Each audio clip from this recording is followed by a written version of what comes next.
सभी साथियों को राम राम। स्वागत है आप सभी का आपके अपने YouTube channel GK GS by Harish Bhardwaj official YouTube channel के अंदर। हरियाणा करंट अफेयर 2024 हमारा चला हुआ है और इस सीरीज के अंदर जो है 9th महीने के ऊपर अब आ गए हैं हम।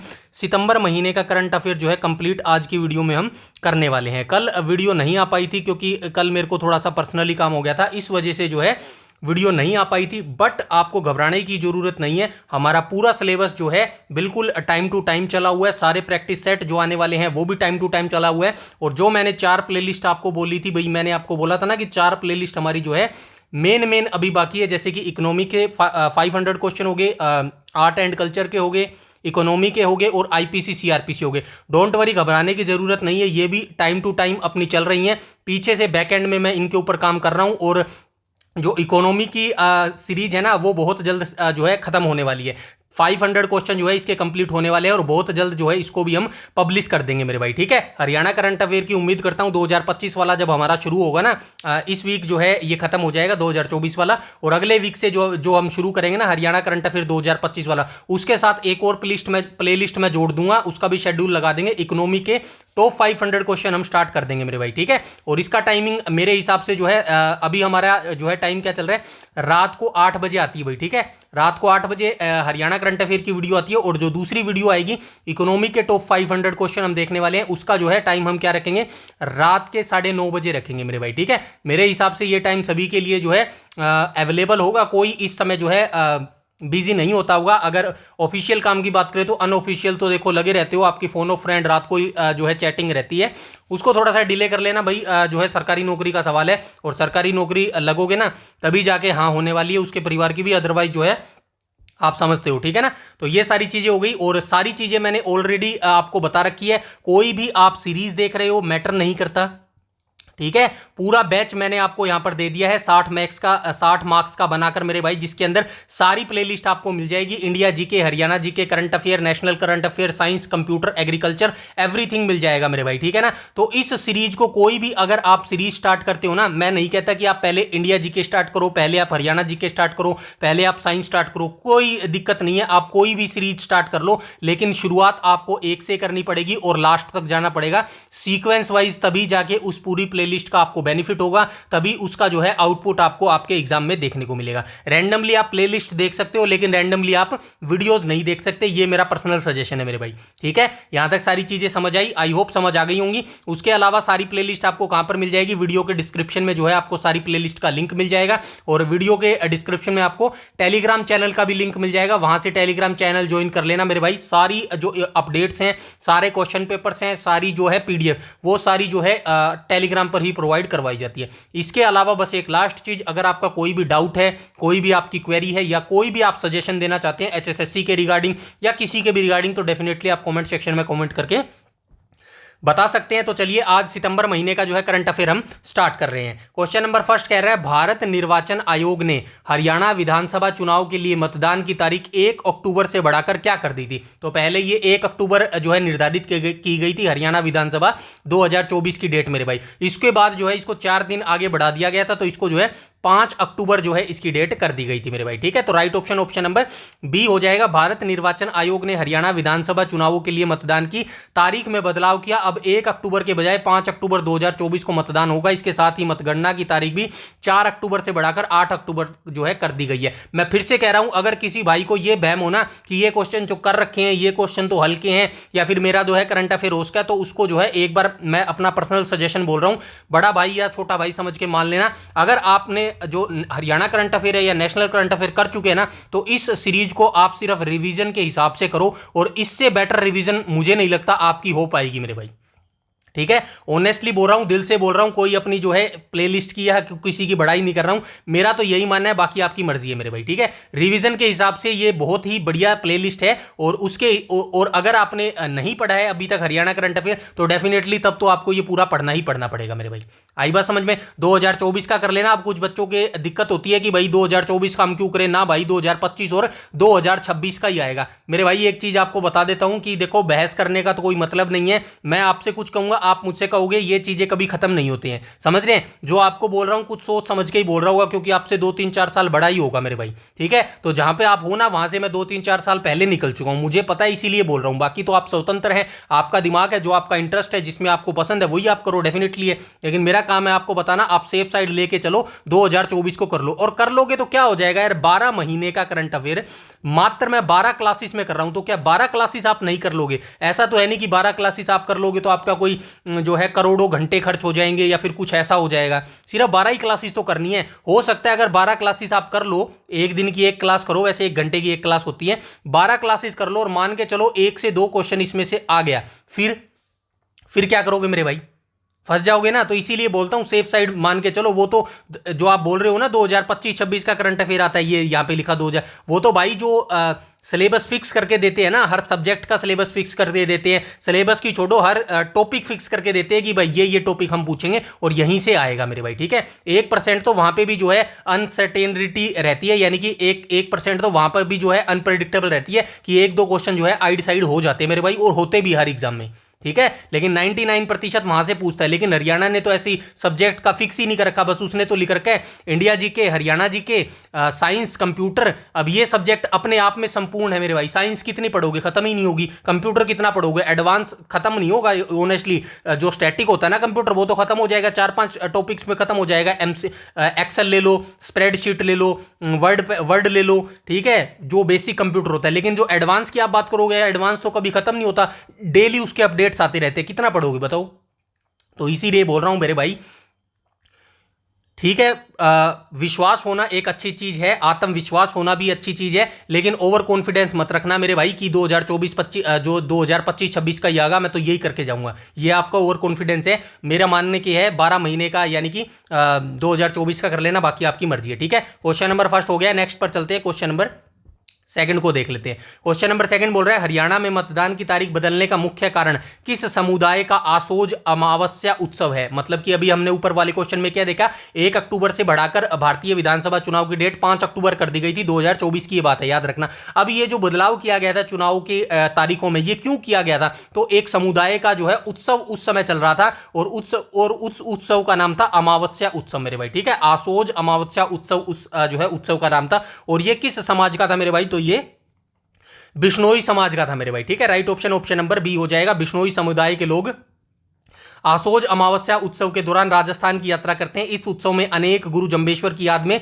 शामिल इसी परंपरा को ध्यान में रखते हुए आयोग ने मतदान की तिथि में संशोधन किया है। तो ये गुरु जम्बेश्वर यूनिवर्सिटी है ना, इसी के नाम भगवान गुरु जम्बेश्वर की याद में ही जो है गुरु जम्बेश्वर यूनिवर्सिटी का जो है निर्माण किया गया था, जो है बिश्नोई समाज के द्वारा, ठीक है? लास्ट वीडियो में जो है मैंने 1996 बता दिया था मेरे भाई, ठीक है? क्या ये गुरु जम्बेश्वर यूनिवर्सिटी की एस्टैब्लिशमेंट 1995 था मेरे भाई। एक भाई ने काफी अच्छे से करेक्ट किया था, बता दिया करो भाई, देखो छोटी मोटी गलती हो जाती है, मैं भी इंसान हूं मेरे भाई। आई बात समझ में? मैं भी सीख रहा हूं, मैं तो कोई अपने आप को प्रोफेशनल टीचर नहीं मानता, ठीक है? और मैं हूं भी नहीं मेरे भाई, ठीक है? थोड़ा बहुत जो जानकारी होती है वो आपसे साझा करने की कोशिश करता हूं, वो भी सिर्फ इस पर्पज से ताकि जो मैंने गलतियां की हैं वो आप गलतियां ना करो मेरे भाई। आई बात समझ में? नेक्स्ट क्वेश्चन पर चलते हैं, क्वेश्चन नंबर 3 को देख लेते हैं मेरे भाई।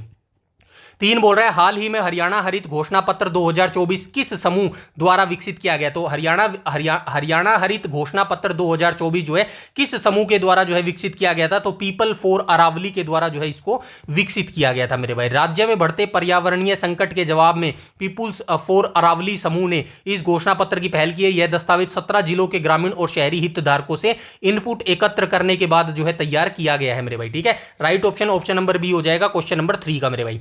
नेक्स्ट पर आ जाएंगे क्वेश्चन नंबर 4 पर। हरित घोषणा पत्र 2024 में अरावली और किस क्षेत्र को महत्वपूर्ण पारिस्थितिकी क्षेत्र के रूप में नामित करने की जो है मांग की गई है? तो राइट ऑप्शन क्या हो जाएगा? शिवालिक को की गई है मेरे भाई। ऑप्शन नंबर सी यहां पर बिल्कुल करेक्ट हो जाएगा। हरित घोषणा पत्र याद रखना, दोनों क्वेश्चन किस समुदाय के द्वारा जो है इसको लागू किया गया है, यानी कि जारी किया गया, पीपुल फॉर अरावली समुदाय के द्वारा जो है इसको समूह के द्वारा विकसित किया गया है। अब यह पूछता है कि हरित घोषणा पत्र 2024 अरावली और किस क्षेत्र को महत्वपूर्ण पारिस्थितिकी क्षेत्र के रूप में जो है नामित करने की मांग की गई है? तो शिवालिक मेरे भाई। शिवालिक आप सभी जानते हैं हरियाणा के उत्तर में ये अवस्थित है मेरे भाई, ठीक है? घोषणा पत्र में मांग की गई है कि अरावली तथा शिवालिक को कानूनी रूप से क्रिटिकल इकोलॉजिकल जोन्स यानी कि महत्वपूर्ण पारिस्थितिकी क्षेत्र घोषित किया जाए। इसका उद्देश्य विनाशकारी वाणिज्यिक परियोजनाओं पर जो है रोक लगाना होगा मेरे भाई। नेक्स्ट क्वेश्चन पर आ जाएंगे, जाएंगे, क्वेश्चन नंबर 5 को देख लेते हैं। क्वेश्चन नंबर 5 बोल रहा है घोषणा पत्र के अनुसार, ऊपर वाले की क्वेश्चन की बात कर रहा है, हरित घोषणा पत्र के अनुसार किस जिले को पहाड़ी डार्क जोन घोषित करने और वहां खनन कार्य बंद करने की जो है मांग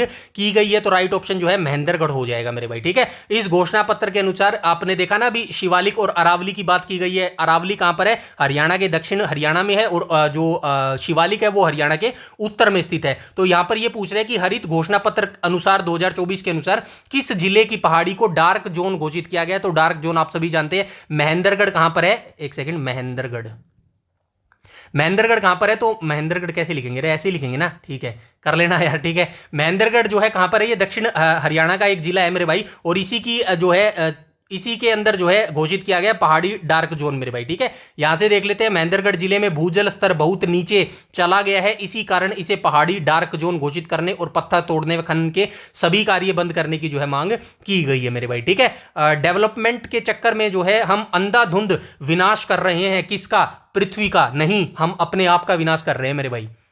मेरी बात समझ आई? मैं क्या कह रहा हूं, डेवलपमेंट के नाम पर, DEVELOPMENT मेरे भाई। डेवलपमेंट क्या है? डेवलपमेंट का मतलब होता है कि हम विकास कर रहे हैं मेरे भाई, हम देश का विकास कर रहे हैं, हम राज्य का विकास कर रहे हैं, हम मानव जाति का विकास कर रहे हैं, ये मतलब होता है इस डेवलपमेंट का। लेकिन डेवलपमेंट के नाम पे हम क्या कर रहे हैं? हम सिर्फ विनाश कर रहे हैं।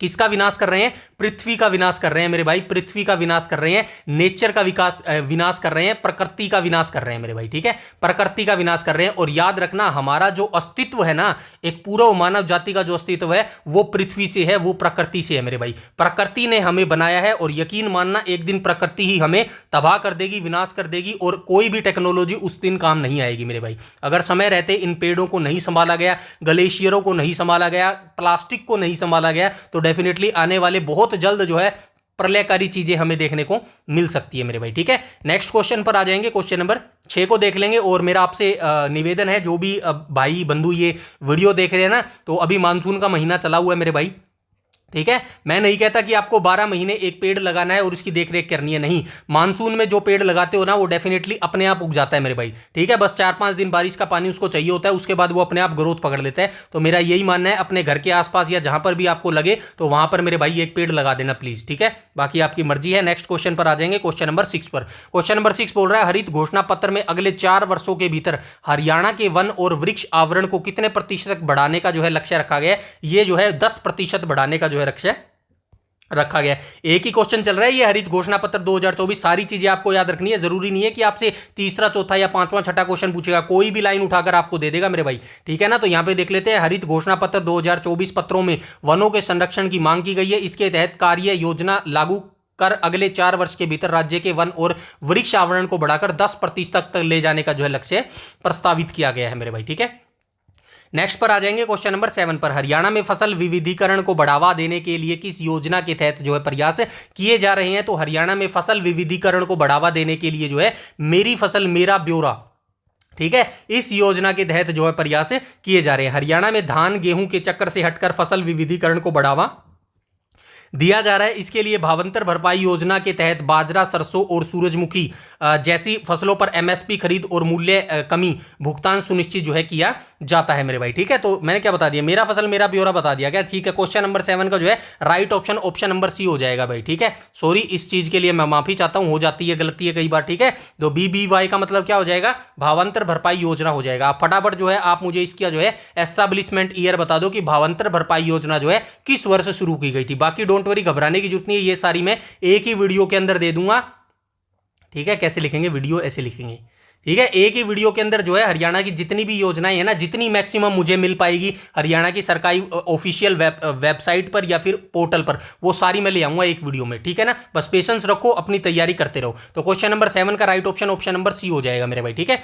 नेक्स्ट पर आ जाएंगे, क्वेश्चन नंबर 8 को देख लेते हैं। क्वेश्चन नंबर 8 बोल रहे हैं कि हरियाणा के कुल बासमती चावल क्षेत्र में बासमती किस्मों का हिस्सा कितने प्रतिशत है मेरे भाई? तो हरियाणा के कुल बासमती जो चावल है ना, पूरे हरियाणा की बात कर रहे हैं, पूरे हरियाणा के कुल बासमती चावल क्षेत्र में बासमती किस्मों का कितना हिस्सा प्रतिशत है 2019-20 से 2023-24 की आंकड़ों की ये बात कर रहा है मेरे भाई। तो राइट ऑप्शन क्या हो जाएगा, 56% हो जाएगा मेरे भाई, ठीक है, 56.2% हो जाएगा। हरियाणा में बासमती चावल का उत्पादन काफी महत्वपूर्ण है। कुल चावल क्षेत्र में बासमती का हिस्सा 56.2% है। बासमती चावल और गैर बासमती किस्मों की तुलना में कम पानी की खपत करता है मेरे भाई, ठीक है। याद रखना, बासमती जो चावल होता है ना, वो गैर बासमती चावल किस्मों की तुलना में कम पानी जो है यूज करता है मेरे भाई। अब मुझे फटाफट से आप मुझे बता दो कि धान का कटोरा जो है हरियाणा के किस जिले को कहा जाता है मेरे भाई, ठीक है। चलिए फटाफट से बता दो, उसके बाद हम चलते हैं आगे। क्वेश्चन नंबर 9 को देख लेते हैं। क्वेश्चन नंबर 9 बोल रहा है हरियाणा का विस्तृत शहर नेटवर्क कितने किलोमीटर लंबा है। तो हरियाणा का जो नहर नेटवर्क है ना, विस्तृत नेटवर्क की बात कर रहा है, यानी कि वाइड एरिया की बात कर रहा है, लंबे रूट की बात कर रहा है। तो पूरा जो नहर नेटवर्क है वो कितने किलोमीटर लंबा है, हरियाणा की बात कर रहे हैं, तो 14,814 किलोमीटर जो है ये लंबा है मेरे भाई, ठीक है। हरियाणा में 1594 चैनलों का एक विस्तृत नहर नेटवर्क है। ये याद रखना, 1594 चैनल है। ये डायरेक्ट आपसे पूछा जा सकता है कि हरियाणा में कुल कितने चैनल है मेरे भाई, तो 1594 चैनल है, जिसकी लंबाई 14,814 किलोमीटर हो जाएगी। यह नेटवर्क राज्य के पूर्वोत्तर, मध्य और उत्तर पश्चिमी जिलों की सिंचाई आवश्यकताओं को जो है पूरा करता है मेरे भाई। नेक्स्ट पर आ जाएंगे, क्वेश्चन नंबर 10 को देख लेते हैं। हाल ही में अरावली के दमदमा क्षेत्र में, दमदमा कहां पर है मेरे भाई, गुरुग्राम में है क्या, फटाफट बता दो कहां पर है। कौन सा गंभीर क्षेत्र में संकटग्रस्त जीव पहली बार देखा गया। तो अरावली के दमदमा क्षेत्र में, दमदमा क्षेत्र कहां पर है, अरावली की जो पहाड़ी है, आप सभी जानते हैं अरावली की पहाड़ी कहां पर है, दक्षिण हरियाणा के अंदर अवस्थित है मेरे भाई। ये बहुत लंबी फैली हुई है, गुड़गांव के अंदर तक फैली हुई है मेरे भाई, ठीक है। कौन सा गंभीर रूप से संकटग्रस्त जीव पहली बार देखा गया। तो ये जो अरावली की पहाड़ी है ना, इस क्षेत्र में पहली बार एक संकटग्रस्त जीव जो है पहली बार देखा गया। तो राइट ऑप्शन क्या हो जाएगा, ऑप्शन नंबर जो है इसका बी हो जाएगा मेरे भाई, एलोगेंटेड कछुआ, लंबा कछुआ इसको बोला जाता है मेरे भाई। ये संकटग्रस्त जीव है मेरे भाई। संकटग्रस्त जीव आप समझते होंगे जो पहले से ही जो है कम दिखाई देता हो, यानी कि जिसके विलुप्त होने के जो है चांसेस बहुत ज्यादा हो मेरे भाई, ठीक है। तो ये दिखाई दिया गया है गंभीर रूप से संकटग्रस्त एलोगेटेड कछुआ पहली बार हरियाणा के अरावली क्षेत्र के दमदमा इलाके में देखा गया। यह कछुआ आमतौर पर हिमालय की तराई और आर्द्र क्षेत्रों में जो है मेरे भाई पाया जाता है। आगे चलते हैं क्वेश्चन नंबर 11 पर। पीरियोडिक लेबर फोर्स सर्वे के अनुसार जनवरी मार्च 2024 में हरियाणा में शहरी बेरोजगारी दर घटकर जो है कितनी हो गई थी। तो ये आपको जो है स्पेसिफिकली ये मेंशन करके देगा मेरे भाई। ये करंट अफेयर हम कहां का पढ़ रहे हैं, 2024 का पढ़ रहे हैं, इसीलिए डाटा आपको 2024 का ही देखने को मिल रहा है। हो सकता है 2025 या 2026 में ऐसा डाटा एक बार और आया हो, तो वहां पर घबराने की जरूरत नहीं है आपको मेंशन करके देगा कहां तक का आंकड़ा मेरे भाई, ठीक है। तो पीरियोडिक लेबर फोर्स सर्वे अनुसार जनवरी से मार्च 2024 में जो है हरियाणा में शहरी बेरोजगारी दर घटकर जो है कितनी हो गई थी। तो राइट ऑप्शन जो है ऑप्शन नंबर ए 4.1% हो गई थी मेरे भाई, ठीक है।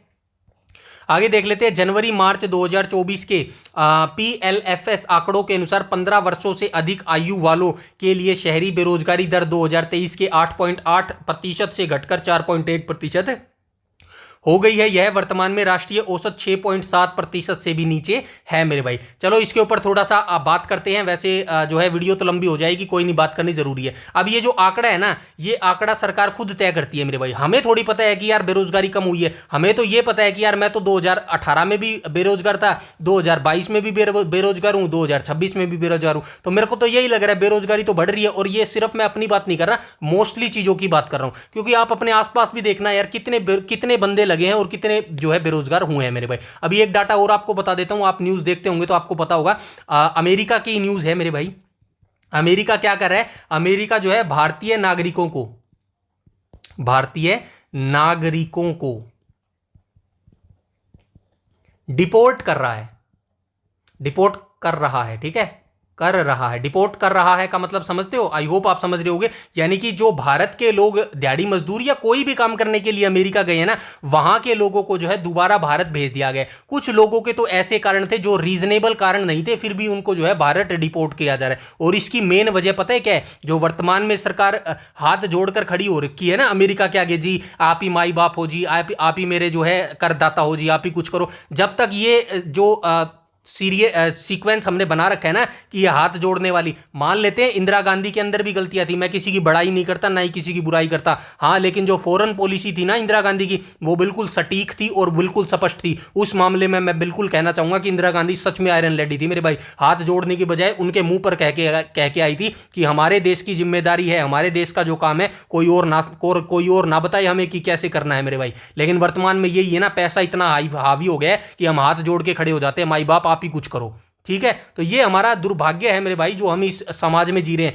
और इस जो ये अभी अब बात की ना मैंने, ये जो लोगों को डिपोर्ट किया जा रहा है, तो ये कहां जाएंगे मेरे भाई, भारत ही आएंगे ना। तो उससे क्या होगा, बेरोजगारी घटेगी या बढ़ेगी, आप खुद सोच सकते हो मेरे भाई। आप खुद तार्किक विचारों वाले व्यक्ति हैं, आप खुद सरकारी नौकरी की तैयारी कर रहे हैं, आप पढ़े लिखे लोग हैं, तो ये डाटा नहीं, आपको खुद समझना चाहिए कि बेरोजगारी बढ़ रही है या फिर घट रही है मेरे भाई। क्योंकि ये तो सरकार के आंकड़ा है, क्योंकि सरकार तो खुद कम करके देगी। क्यों कम करके देगी, अगर वो बढ़ा के देगी, अगर वो सच्चाई बताएगी कि भाई 18% कितना था रे, 8%, 8.8% से बेरोजगारी मेरे भाई बढ़कर वो बताएगी कि 25% हो गई है, तो इससे तो जनता तो आक्रोश हो जाएगी, जनता उग्र प्रदर्शन कर देगी। यही जो है करने के लिए, जो है कम करने के लिए यहां पर जो डाटा होता है, आंकड़ा होता है मेरे भाई, उनमें फेरदबल की जाती है मेरे भाई। इसीलिए खुद की दिमाग से जो है फाइंड आउट किया करो न्यूज़ों को, इंटरनेट पे हर न्यूज़ मिलती है, ऑथेंटिक चीज़ों को फॉलो किया करो। बीबीसी जो चैनल है ना हिंदी का, या आज तक वगैरह ना देखा करो मेरे भाई, झूठ का घर बड़ा पड़ा है इनके अंदर, ठीक है। बीबीसी हिंदी चैनल हो गया, बीबीसी इंग्लिश चैनल हो गया, द हिंदू हो गया, इनको पढ़ा करो, ये ऑथेंटिक चीज वाले जो चैनल होते हैं मेरे भाई। समझ गए मेरी बात, आई होप समझ गए, आप समझदार भाई हो मेरे। चलो चलते हैं नेक्स्ट क्वेश्चन नंबर 12 को देख लेते हैं। क्वेश्चन नंबर 12 बोल रहा है पीएलएफएस अप्रैल जून 2024 की रिपोर्ट के अनुसार 15 से 29 आयु वर्ग के लिए शहरी बेरोजगारी दर बढ़कर कितनी हो गई। देखो आंकड़ा बदल गया ना, यहाँ पे कितना पूछ रहा था, यहाँ पे जनवरी से मार्च पूछ रहा था, जनवरी से मार्च पूछ रहा था 2024 मेरे भाई, ठीक है। घटकर कितनी हो गई। अब अगले क्वेश्चन में ये क्या कह रहा है, अगले क्वेश्चन में कह रहा है अप्रैल जून 2024 की रिपोर्ट के अनुसार 15 से 29 आयु वर्ग के लिए शहरी बेरोजगारी दर बढ़कर कितनी हो गई मेरे भाई। तो ये कितनी हो गई, ऑप्शन नंबर बी 11.2% हो गई मेरे भाई, ठीक है। तो यहां पे देख लेना, युवाओं 15 से 29 आयु वर्ग के बीच बेरोजगारों की स्थिति चिंताजनक है। अप्रैल जून 2024 की तिमाही में यह बढ़कर 11.2% हो गई है, जबकि पिछली तिमाही जनवरी मार्च 2024 में यह 9.5%। ये बढ़ेगी भाई, मेरे को पता है। अभी आपने देखा होगा एक न्यूज और देखी होगी, सीबीआई, यहाँ पे ये सीबीआई की बात नहीं हो रही है जो ये वर्तमान में केंद्र सरकार हर किसी के ऊपर बिठा देती है, जो भी भाई सच बोलने की कोशिश करता है उसके ऊपर जो है सीबीआई की इंक्वायरी कर देते हैं। ये सीबीआई वो नहीं है, मैं यहाँ पर बात कर रहा हूँ सेंट्रल बैंक ऑफ इंडिया मेरे भाई, ठीक है। थोड़ी न्यूज देखा करो मेरे भाई, सेंट्रल बैंक ऑफ इंडिया, ठीक है, सेंट्रल बैंक ऑफ इंडिया। और एक और बता देता हूं एलआईसी, इन दोनों की हिस्सेदारी कुछ प्रतिशत बेच दी गई है, और वो भी बिना किसी बताए मेरे भाई, ठीक है। बाकी आप समझदार हो। चलो आगे चलते हैं, क्वेश्चन नंबर 13 को देख लेते हैं। क्वेश्चन नंबर 13 बोल रहा है कि हरियाणा सरकार ने बीपीएल परिवारों के युवाओं को रोजगार देने के लिए किस मिशन की घोषणा की है मेरे भाई। हरियाणा सरकार ने बीपीएल जो परिवार होते हैं, बीपीएल परिवारों की आय कितनी होती है मेरे भाई, शायद 1.80 लाख से कम वाले होते हैं क्या बीपीएल, इतना ही होता है शायद, चलो कोई नहीं, नीचे लिखा होगा देख लेंगे। तो इन परिवारों के युवाओं को रोजगार देने के लिए किस मिशन की जो है घोषणा की है हरियाणा सरकार ने। तो किसकी घोषणा की है मेरे भाई, 60,000 मिशन की घोषणा की है, ठीक है। मिशन 60,000 जो है ये घोषणा की है, गरीबी रेखा से नीचे बीपीएल रहने वाले परिवारों को, युवाओं को विभिन्न भूमिकाओं और प्रशिक्षण कार्यक्रमों के माध्यम से रोजगार प्रदान करने के लिए हरियाणा सरकार ने मिशन 60,000 की जो है घोषणा की है। डायरेक्ट आपसे पूछा जाएगा, बताइए मिशन 60,000 जो है हरियाणा सरकार का किससे संबंधित है मेरे भाई, ठीक है। तो नेक्स्ट पर चलते हैं, क्वेश्चन नंबर 14 को देख लेते हैं। हरियाणा के किस स्थान पर प्रस्तावित मारुति सुजुकी संयंत्र से लगभग 15,000 प्रत्यक्ष रोजगार सृजित होने की उम्मीद है मेरे भाई, ठीक है ना। तो ये आप सभी जानते हैं मारुति सुजुकी कहां पर है, गुड़गांव के अंदर जो है ये प्लांट है मेरे भाई। इससे लगभग 15,000 प्रत्यक्ष रोजगार जो है सृजित होने की उम्मीद है। किस स्थान पर यह प्रस्तावित है मेरे भाई, मानेसर, खरखोदा, दारूहेड़ा या फिर रोहतक मेरे भाई। तो राइट ऑप्शन क्या हो जाएगा, ऑप्शन नंबर बी हो जाएगा, खरखोदा में जो है ये प्रस्तावित है। सोनीपत के खरखोदा में मारुति सुजुकी और सुजुकी मोटरसाइकिल संयंत्र प्रस्तावित है। इस नई परियोजना के शुरू होने से क्षेत्र में लगभग 15,000 लोगों को प्रत्यक्ष रोजगार मिलने की जो है मेरे भाई संभावना है, ठीक है। यहां तक सारी चीजें क्लियर हैं, आई होप यहां तक सारी चीजें जो है क्लियर हो गई होगी। उसके बाद चलते हैं क्वेश्चन नंबर 15 को देख लेते हैं। 15 बोल रहा है कि हरियाणा के किस जिले में 21 अतिरिक्त बूचड़ खानों को मंजूरी देने के निर्णय का स्थानीय निवासियों ने जो है विरोध किया है। बूचड़ खाना वही होता है भाई जहां पर वो पशुओं को जो काटा वगैरह जाता है ना, उसको ही शायद बूचड़ खाना बोला जाता है। उनको जो है मंजूरी दे दी है। ये देखो क्वेश्चन में क्या बोल रहा है, हरियाणा के किस जिले में 21 अतिरिक्त बूचड़ खानों को मंजूरी देने, मतलब सरकार ने मंजूरी दी बूचड़ खानों को देने, मंजूरी दी, लेकिन निर्णय का स्थानीय निवासी जो वहां के जो स्थानीय निवासी थे ना, कहाँ के स्थानीय निवासी, ऑप्शन नंबर बी इसका राइट ऑप्शन होएगा क्वेश्चन नंबर 15 का। तो नूह मेवात के जो स्थानीय निवासी थे ना, उनका जो है उन लोगों ने जो है इस बूचड़खानों का जो है विरोध किया था। ये बिल्कुल वैसे ही है मेरे भाई, जैसे कि अभी केंद्र सरकार कह रही है ना कि जो है भाई मुस्लिमों की वजह से ये सब हो रहा है, ठीक है, जो है ये गाय के खाती हैं, बला बला जो भी बकवास सी चीजें। तो इन्होंने क्या कहा कि भाई गायों को जो है माता घोषित कर दो, हमारी राष्ट्रीय माता घोषित कर दो, लेकिन नहीं कर सकते ना, क्योंकि सरकार का अपना फायदा है मेरे भाई। पता नहीं कितने मिलियन बिलियन जो है यहां से एक्सपोर्ट करती है पैसों का जो है भारत सरकार।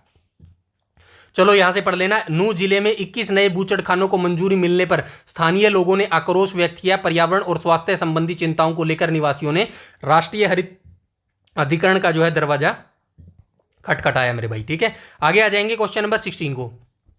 16 बोल रहा है कि नशीली दवाओं के मामलों और गिरफ्तारियों दिसंबर 2023 तक की ये बात कर रहा है मेरे भाई। हरियाणा का कौन सा जिला अग्रणी रहा? तो नशीली दवाओं और मामलों की गिरफ्तारियों के मामले, मतलब ये जो नशे वगैरह करते हैं ना आजकल युवा पीढ़ी, आजकल हुक्का पार्टी बहुत चला हुआ है मेरे भाई, ठीक है ना। जो मेरी बात सुन रहा है तो उसको पहले ही बता देता हूँ, नशे नुशे से दूर रहा करो मेरे भाई, ठीक है। नशा कुछ हद तक सही है ही नहीं यार, मैं कह रहा हूँ नशा करना ही नहीं चाहिए, बिल्कुल नहीं करना चाहिए। माचिस, बीड़ी, सिगरेट, हुक्का, शराब, बियर कुछ भी नहीं करना है मेरे भाई, ठीक है। हो सकता है आपको ऐसा एहसास दिलाया जाए, अगर आप ये काम नहीं करोगे ना यार, तय तो कोई आदमी थोड़ी है यार, ये काम यार थोड़ा बहुत तो कर, हो सकता है आपको ऐसा एहसास दिलाया जाए, लेकिन एक बात याद रखना मेरे भाई, ये करने से कोई आप महान नहीं बन जाओगे, ठीक है।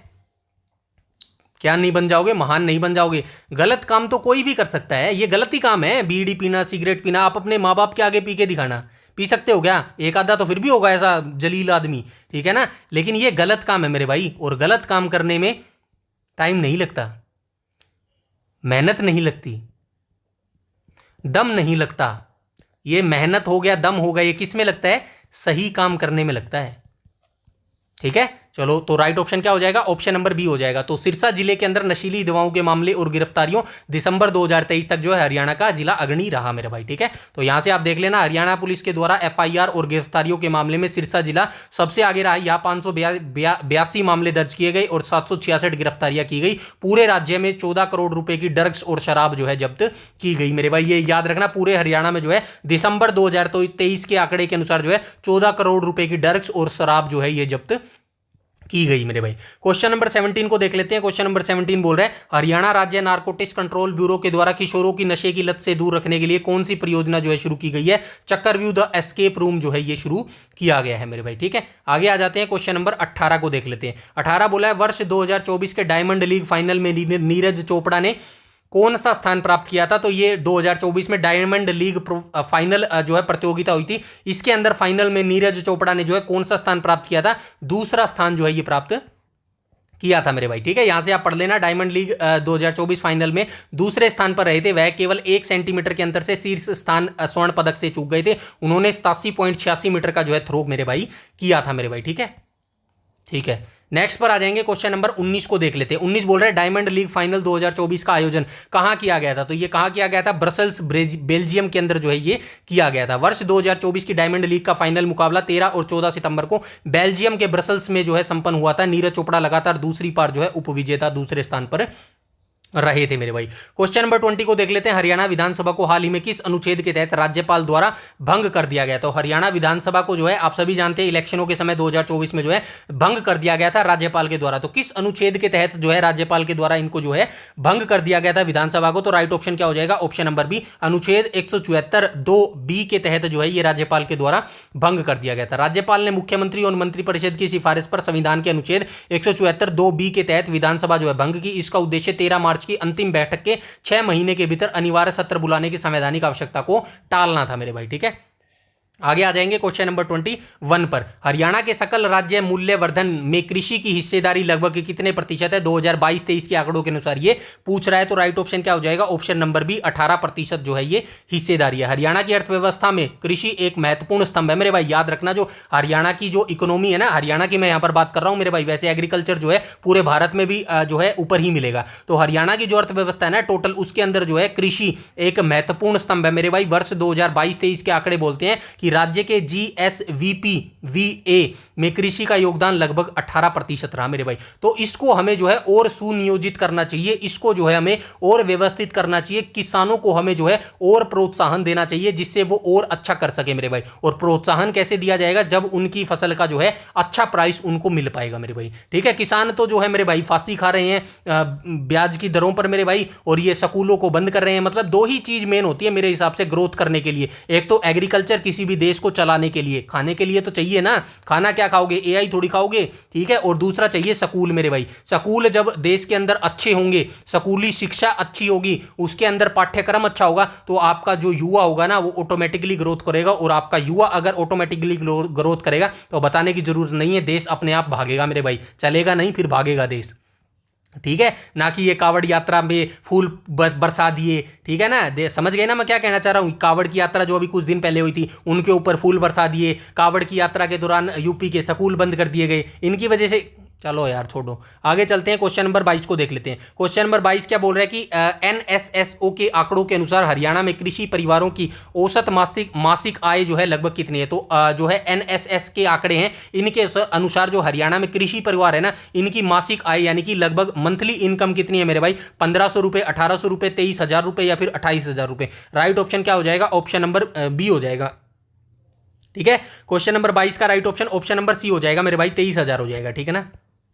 स्थिति आकलन सर्वेक्षण के अनुसार हरियाणा में एक कृषि परिवार की औसत मासिक आय लगभग 23,000 रुपये है। इस आय का लगभग 48% हिस्सा सीधे कृषि गतिविधियों से जो है प्राप्त होता है मेरे भाई। ठीक है, आगे आ जाएंगे, क्वेश्चन नंबर 23 को देख लेते हैं।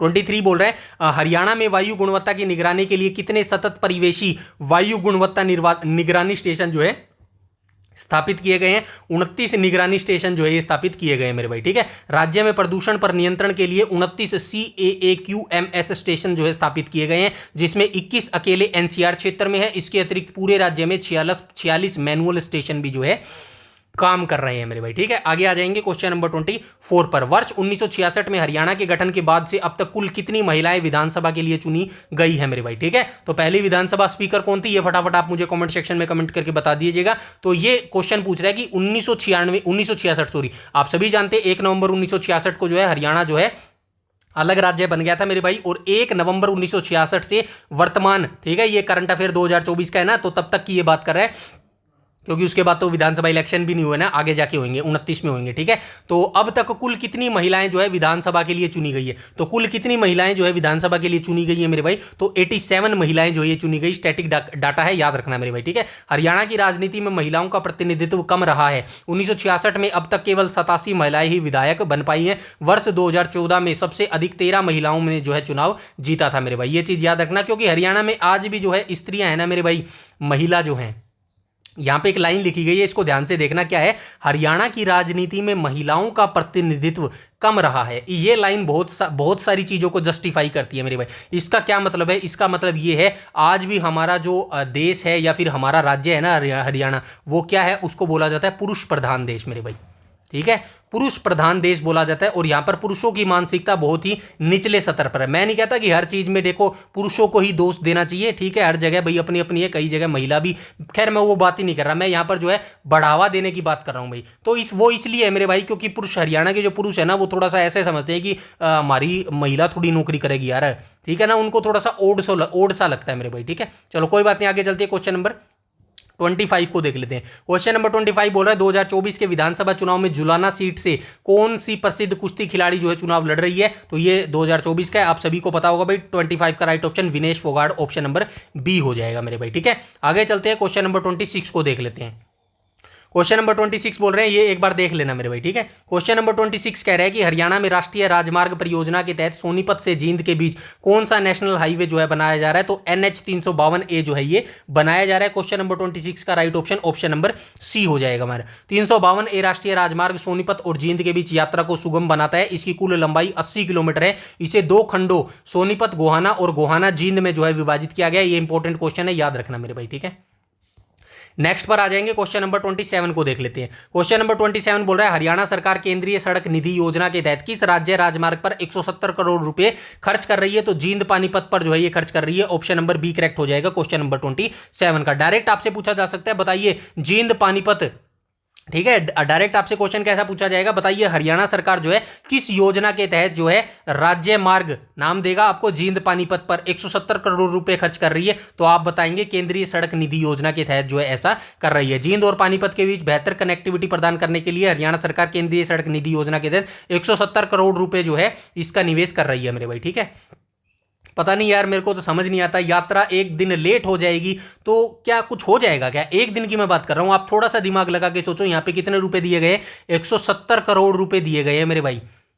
ठीक है, 170 करोड़ रुपए दिए गए हैं और सिर्फ सड़क के लिए। अब मान के चलो चलो हमारी सड़क खराब है और खराब सड़क पर जो आप जो है एक दिन में सफर कर रहे थे वो 3 दिन में सफर कर रहे हो, इससे ज्यादा कोई प्रभाव पड़ेगा क्या जीवन पर, देश पर, ग्रोथ पर ज्यादा प्रभाव पड़ेगा? मुझे नहीं लगता इससे कोई ज्यादा प्रभाव पड़ेगा। लेकिन 170 करोड़ रुपए आप युवाओं पर खर्च करो, आप युवाओं के भविष्य पर खर्च करो, आप स्कूलों पर खर्च करो, आप यूनिवर्सिटीज पर खर्च करो, आप IIM पर खर्च करो, इनके ऊपर बनाओ बचाओ। 170 करोड़ लगाकर अगर आप 100 बच्चे भी टॉप 10 बना पाए ना, तो वो 100 बच्चे जो है अगले 1000 बच्चों को परफेक्ट बनाएंगे और अगले 1000 बच्चे जो है 1 लाख बच्चों को बनाएंगे, परफेक्ट बनाएंगे मेरे भाई। ऐसे ग्रोथ होगा ना कि ये तो मैं साफ बोल रहा हूं, किसी को देखना रिकॉर्ड करना हो कर लेना। ये जो सड़क जो वर्तमान में प्रोजेक्ट चल रहे हैं ना, बेहतर कनेक्टिविटी के लिए हम सड़क इतने किलोमीटर बना रहे हैं, यहां से यहां सड़क, ये सिर्फ एक घोटाले का नया जो है एक फॉर्मूला लाई है सरकार कि भाई सड़क बना दो, कहीं ना कहीं घोटाला करना है अपने को, वहां पे आप पास 170 करोड़ रुपए दिखाएंगे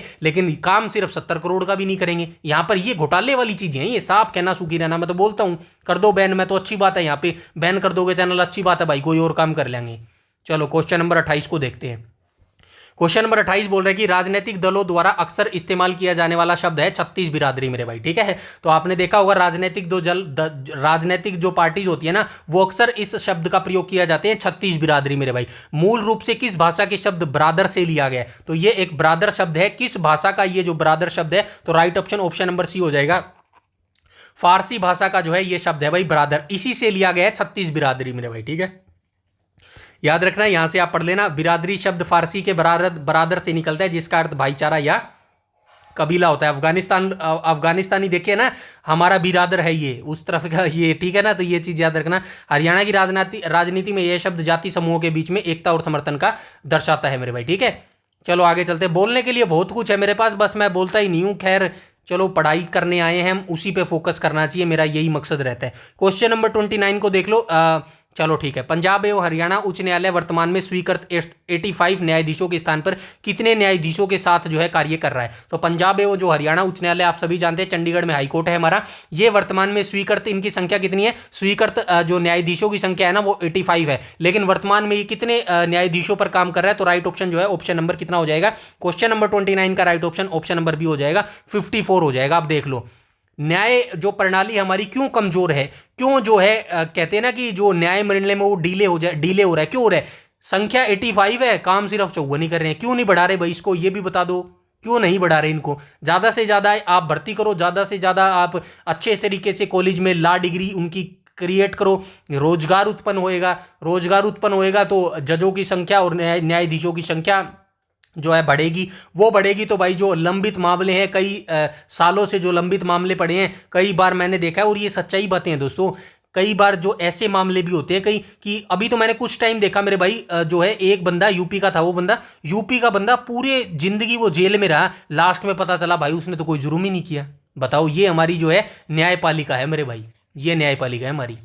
बताओ, चलो खैर, चलो 54 याद रखना। अच्छा, एक चीज और याद रखना भाई, ये जो है न्यायाधीश, मैंने पिछली वीडियोस में बताया था शील नागू, अभी तो मेरे को फिर ना याद नहीं आ रहा क्या मिश्रा था कोई। ठीक है, शील नागू जो है हरियाणा के जो है चीफ जस्टिस थे मेरे भाई। ठीक है, हरियाणा के जो है मुख्य न्यायाधीश थे शील नागू, लेकिन अब ये चेंज हो गए, जून में जो है इनकी पदोन्नति हो गई है, जून 2024 में। अभी जो है इनकी जगह पर कौन आया? कार्यवाहक आए हैं मेरे भाई। ठीक है, मिश्रा कार्यवाहक, अभी नाम अभी मेरे याद नहीं आ गया, एक भाई ने कल बताया भी था। ठीक है, अभी याद नहीं आ रहा है, कोई बात नहीं, मिश्रा था यार, बस याद रखना। ठीक है, वर्तमान में ये कार्यवाहक है, लेकिन इनकी फाइल भेज दी गई है, हो सकता है परमानेंट फुल टाइम इन्हीं को किया जाएगा मेरे भाई। ठीक है, तो ये एक अपडेट है भाई, याद रखना। ठीक है, ये करंट अफेयर जरूर आपसे क्वेश्चन पूछा जाएगा। कहां पूछा जाएगा? अभी पंजाब एंड हरियाणा हाईकोर्ट का जो कलर का पेपर है ना, ये क्वेश्चन जरूर पूछा जाएगा, नोट करके लिखना इस क्वेश्चन को। ठीक है ना, ये डायरेक्ट 1 नंबर का क्वेश्चन मैंने आपको बता दिया। ठीक है, यहां से आप इसको पढ़ लेना। आगे चलते हैं, ये देखो क्या कह रहा है, जिसमें 21 पदों की कमी बनी हुई है, 54 अभी काम कर रहे हैं और 54 में जो है कितने बताए थे, 85 बताए थे, 21 पद कमी है। और ये देख लो 4.33 लाख जो है मामले लंबित है, ये पेंडिंग पड़े हैं मामले, देख लो न्याय का इंतजार कर रहे हैं। चलो आगे चलते हैं, क्वेश्चन नंबर 30 को देख लेते हैं मेरे भाई। क्वेश्चन नंबर 30 बोल रहा है डेरा सच्चा सौदा प्रमुख ने चुनाव से पहले कितने दिनों की पैरोल की जो है मांग की थी, ये 20 दिन की जो है मांग की थी, ऑप्शन नंबर बी हो जाएगा मेरे भाई, ठीक है। डेरा प्रमुख ने 5 अक्टूबर से चुनाव से पहले 20 दिन की पैरोल का अनुरोध किया था। चूंकि राज्य में आदर्श आचार संहिता लागू है, इसीलिए सरकार ने इस मामले को मुख्य निर्वाचन अधिकारी के पास परामर्श के लिए भेजा था मेरे भाई। आगे चलते हैं, क्वेश्चन नंबर 31 को देख लेते हैं। पेरिस पैरा ओलंपिक 2024 में हरियाणा के किस खिलाड़ी ने पुरुष एकल बैडमिंटन की श्रेणी में जो है स्वर्ण पदक जीता था मेरे भाई। तो क्वेश्चन नंबर 31 का राइट ऑप्शन नंबर बी हो जाएगा, नितेश कुमार ने जो है ये जीता था। नितेश कुमार हरियाणा के चरखी दादरी जिले के निवासी हैं। ये लाइन जरूर इंपॉर्टेंट है, याद रखना, क्योंकि मोस्टली क्वेश्चन यही पूछा जाता है। पूरी लाइन में आपसे ये मेंशन करके देगा, पेरिस पैरा ओलंपिक 2024 में हरियाणा के जो है नितेश कुमार ने जो है पुरुष एकल बैडमिंटन में स्वर्ण पदक जीता था। बताइए हरियाणा के किस जिले से इनका संबंध है, तो चरखी दादरी से जो इनका संबंध हो जाएगा। पैरा पेरिस ओलंपिक 2024 में बैडमिंटन स्पर्धा, ये भी याद रखना कौन सा खेल खेलते हैं, बैडमिंटन का खेल खेलते हैं, प्रदर्शन करते हुए स्वर्ण पदक अपने नाम किया मेरे भाई, ठीक है। आगे चलते हैं, क्वेश्चन नंबर 32 को देख लेते हैं। पेरिस पैरा ओलंपिक 2024 में भारतीय दल ने कुल कितने पदक जीते, कुल कितने पदक जीते, तो ये 29 पदक जीते मेरे भाई, याद रखना, ठीक है। पेरिस पैरा ओलंपिक 2024 में भारतीय एथलीटों ने ऐतिहासिक प्रदर्शन करते हुए कुल 29 पदक जीते। इनमें 7 स्वर्ण, 9 रजत और 13 कांस्य पदक शामिल थे। इस दल में हरियाणा के खिलाड़ियों का महत्वपूर्ण योगदान रहा। डोंट वरी, हरियाणा के खिलाड़ियों ने कितने मेडल जीते, कितने गोल्ड जीते, उसका एक सेपरेट वीडियो बना के दूंगा। आगे चलते हैं, क्वेश्चन नंबर 33 को देख लेते हैं। हरियाणा के किस जिले में डिजिटल एग्रीकल्चर मिशन के तहत किसान पहचान सेंटर बनाया जाएगा, तो ये कहां पर बनाया जाएगा मेरे भाई, क्वेश्चन नंबर 33। क्वेश्चन नंबर 33 का राइट ऑप्शन हो जाएगा ऑप्शन नंबर सी, यमुनानगर में ये बनाया जाएगा। डिजिटल एग्रीकल्चर मिशन के तहत हरियाणा के यमुनानगर जिले में किसान पहचान सेंटर स्थापित किया जाएगा। इसका उद्देश्य किसानों को डिजिटल सेवाओं से जोड़ना और उनकी पहचान को सुव्यवस्थित करना है। हरियाणा के अलावा यह पायलट प्रोजेक्ट देश के 5 अन्य राज्यों में भी जो है चलाया जा रहा है। आगे चलते हैं, क्वेश्चन नंबर 34 को देख लेते हैं।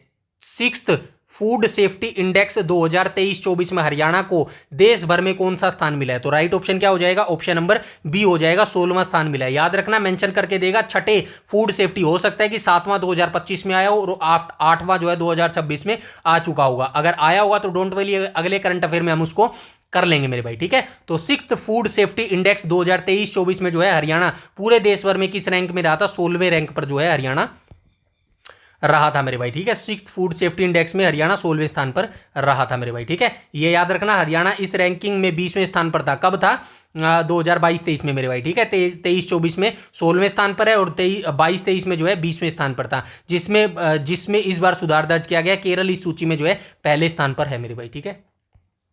आगे चलते हैं, क्वेश्चन नंबर 35 को देख लेते हैं। क्वेश्चन नंबर 35 बोल रहा है हाल ही में किस जिले के मनोज कुमार ने यूरोप महाद्वीप की सबसे ऊंची चोटी माउंट एलुब्रस जो है फतेह किया है। डोंट वरी, आपको मेंशन करके देगा। बताइए सितंबर 2024 में जो है मनोज कुमार ने यूरोप महाद्वीप की सबसे ऊंची चोटी माउंट एलुब्रस को जो है फतेह किया है। तो ये किस जिले के रहने वाले हैं, तो ये हिसार जिले के रहने वाले हैं मेरे भाई, ठीक है। माउंट एल्ब्रस तिरंगा फहराया उन्होंने। अपनी चौड़ाई जून के तीसरे सप्ताह में शुरू की थी और हिसार के राजकीय महाविद्यालय के भूगोल विभाग के सहायक प्रोफेसर डॉक्टर मनोज कुमार, ये प्रोफेसर है मेरे भाई, याद रखना, ठीक है ना। आगे चलते हैं, क्वेश्चन नंबर 36 को देख लेते हैं। क्वेश्चन नंबर 36 बोल रहे हैं वर्ष 2024 में हरियाणा में बनने वाले राष्ट्रीय राजमार्गों की तुलना में केंद्रीय मंत्री ने किस देश की सड़कों से की है। वर्ष 2024 में हरियाणा में बनने वाले राष्ट्रीय राजमार्गों की तुलना, ये देख लो किससे तुलना करी है। वर्ष 2024 में हरियाणा में जितने राष्ट्रीय राजमार्ग बने हैं ना, वो कहते हैं ना कि स्पेस टेक्नोलॉजी का इस्तेमाल किया है मेरे भाई। तुलना कर रहे हैं अमेरिका से। और रोडों का हाल देख लेना, क्या है रोडों का हाल मेरे भाई। गुरुग्राम में आयोजित एक रैली के दौरान केंद्रीय मंत्री ने घोषणा की कि वर्ष 2024 में, छोड़ो यार ये बकवास चीजें, मेरा तो पढ़ने का ही मन नहीं करता सही में ऐसी न्यूज़ें। आगे चलते हैं, क्वेश्चन नंबर 37 को देख लेते हैं मेरे भाई। हरियाणा के किस महाविद्यालय को फोटोवोल्टिक और सौर ऊर्जा में अपना पहला पेटेंट मिला है, तो किसको मिला है मेरे भाई, राइट ऑप्शन नंबर सी हो जाएगा, जीजेयू को मिला है, गुरु जम्बेश्वर यूनिवर्सिटी को मिला है। हिसार स्थित गुरु जम्बेश्वर विज्ञान एवं प्रौद्योगिकी विश्वविद्यालय के वैज्ञानिकों ने सौर ऊर्जा क्षेत्र में एक महत्वपूर्ण उपलब्धि हासिल की। विश्वविद्यालय को फोटोवोल्टिक सौर ऊर्जा क्षेत्र में अपना पहला पेटेंट प्राप्त हुआ है। ये इंपॉर्टेंट है, याद रखना, पहला पेटेंट प्राप्त हुआ है जीजेयू को मेरे भाई, ठीक है। आगे चलते हैं, क्वेश्चन नंबर 38 को देख लेते हैं। 38 बोल रहा है मेरे भाई, 38 बोल रहा है हरियाणा विधानसभा चुनाव 2024 15वीं विधानसभा, वर्तमान में कौन सी विधानसभा चल रही है? 15वीं विधानसभा चल रही है। भाजपा को कुल कितनी सीटें प्राप्त हुई थी? ठीक है, तो चलो भाजपा को तो मैं बता देता हूं, कांग्रेस को आप बता देना मेरे भाई कितनी सीटें प्राप्त हुई थी मेरे भाई। ठीक है, तो राइट ऑप्शन 48 हो जाएगी। एक तरफा जीती थी जिसका किसी को अंदाजा नहीं था मेरे भाई। ठीक है, 15वीं हरियाणा विधानसभा के लिए चुनाव भारतीय जनता पार्टी ने पूर्ण बहुमत हासिल किया। भाजपा ने कुल 90 सीटों में से 38 सीटों पर जो है जीत दर्ज की। कांग्रेस 37 सीटें मिली मेरे भाई। ठीक है, चलो पता ही चल गया कांग्रेस को कितनी सीटें मिली। कोई नहीं, 2029 को पता चल जाएगा कितने जो है देश के हित के बारे में सोचते हैं। ठीक है, समझ रहे हो ना मैं क्या कहने की कोशिश कर रहा हूं? जो देश के हित के बारे में सोचेगा, जो देश के युवा के बारे में सोचेगा, जो देश के इंफ्रास्ट्रक्चर के बारे में सोचेगा, जो देश की तरक्की के बारे में सोचेगा, वो जो है बिना ये सोचे कि मुझे तो भाई हिंदू राष्ट्र बनाना है, वो ये ना सोचकर जो है वोट देगा मेरे भाई। बाकी आप समझदार हो। चलो आगे चलते हैं, क्वेश्चन नंबर 39 को देख लेते हैं। वरना ये जो डेली वीडियोस डेली जो बनाते हैं ना सरकार के बारे में वीडियो, मेरे पास इतना कंटेंट है, इतना दिमाग में भरा पड़ा है, हर एक चीज़ मैं बस बनाता ही नहीं हूँ मेरे भाई। क्योंकि बस यही है यार कि आप सभी जानते हो आजकल वर्तमान में जो है जो बोलता है ना उसको उठा लेता है, किसी का कोई नुकसान नहीं होगा, मेरी माँ का नुकसान हो जाएगा मेरे भाई, आप सभी जानते हो। और आपको ही मैं बोलता हूँ भाई, सीधे जो है जो ताकतवर है ना उससे भिड़ना कोई समझदारी नहीं होती। ठीक है, सही समय का इस्तेमाल किया करो। हमारा समय कब आएगा? 2029 के जब इलेक्शन होंगे ना, हमारा समय तब आएगा और तब आप अपना जवाब दोगे मेरे भाई। आई बात समझ में? चलो चलते हैं क्वेश्चन नंबर 39 को देख लेते हैं। Viper disaster emergency communication device Haryana के किस विश्वविद्यालय के वैज्ञानिकों ने जो है विकसित किया है? तो राइट ऑप्शन क्या हो जाएगा मेरे भाई? ऑप्शन नंबर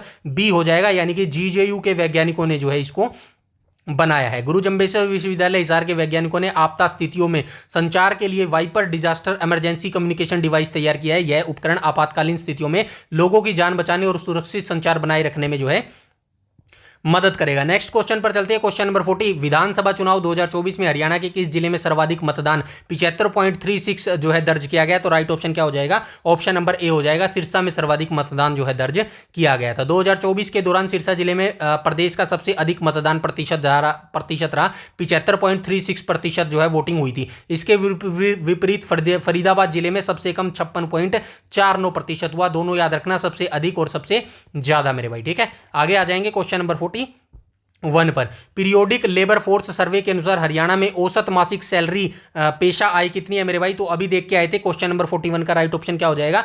ऑप्शन नंबर क्या हो जाएगा?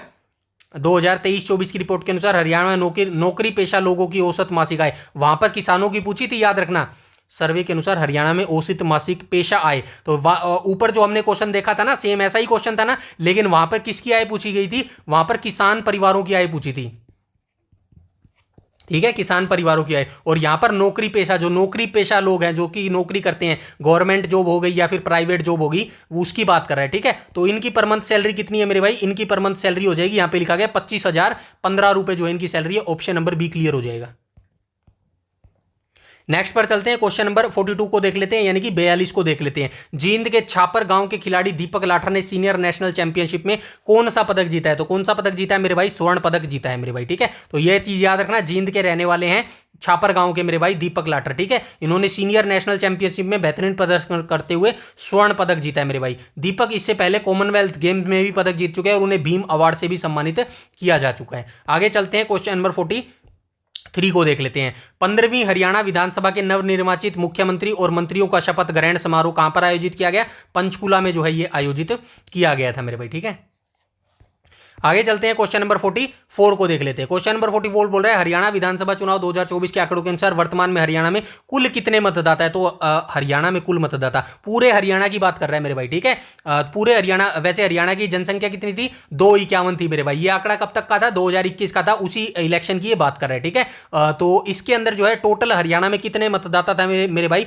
वर्तमान में तो मतदाता लिस्ट से बहुत सारे बंदों का जो है नाम ही काट दिया, वो अलग मैटर है, उसको बाद में देखेंगे। क्वेश्चन नंबर 44 का राइट ऑप्शन क्या हो जाएगा? ऑप्शन नंबर बी, 2,03,54,250 मेरे भाई। ठीक है, ये इतने मतदाता है मेरे भाई। ठीक है, ये याद रखना। आगे चलते हैं, क्वेश्चन नंबर, ये भी याद रखना भाई, चलो बता देता हूं। आंकड़ों के अनुसार हरियाणा में कुल मतदाताओं की संख्या इतनी है, जिसमें पुरुष मतदाताओं की संख्या 1 करोड़ है और महिलाओं मतदाताओं की संख्या जो है 95 लाख है। महिला पुरुष तीनों आंकड़े याद रखने हैं प्लीज आपको। ठीक है, आगे चलते हैं, क्वेश्चन नंबर 45 को देख लेते हैं। हरियाणा में किस विधानसभा क्षेत्र में सबसे कम मतदाता हैं? तो किस नारनौल विधानसभा में जो है सबसे कम मतदाता है? आंकड़ों के अनुसार गुरुग्राम के बादशाहपुर विधानसभा क्षेत्र में मतदाताओं की संख्या सबसे अधिक है, वही नारनौल विधानसभा क्षेत्र में प्रदेश के सबसे कम मतदाता हैं। दोनों का डाटा आप याद रखेंगे, ठीक है। आगे चलते हैं, क्वेश्चन नंबर 46 को देख लेते हैं। हाल ही में हरियाणा सरकार ने किस खाद्य पदार्थ पर लगे प्रतिबंध को 1 साल के लिए और बढ़ा दिया है? गुटखा एवं पान मसाला पर जो है 1 साल का प्रतिबंध और बढ़ा दिया गया है मेरे भाई, ठीक है। आगे आ जाएंगे, क्वेश्चन नंबर 47 को देख लेते हैं। 47 बोल रहा है मिस हरियाणा 2024 का खिताब किसने जीता है? निधि भारद्वाज, जो कि सोनीपत की रहने वाली है, इन्होंने ये खिताब जीता है मेरे भाई, ठीक है। सोनीपत की निधि भारद्वाज ने मिस हरियाणा 2024 का खिताब अपने नाम किया। इस सौंदर्य प्रतियोगिता का आयोजन दिल्ली के द्वारका में डीके पेजेंट के द्वारा जो है किया गया था। आगे चलते हैं, क्वेश्चन नंबर 48 को देख लेते हैं। 48 बोल रहा है पेरिस पैरा ओलंपिक में पदक जीतने वाले मनीष नरवाल को उनके पिता ने कितने रुपए का नगद पुरस्कार दिया है? तो पेरिस पैरा ओलंपिक में पदक जीतने वाले मनीष नरवाल को उनके पिता ने कितने रुपए का जो है नगद पुरस्कार दिया है? तो मेरे भाई ये कितना दिया है?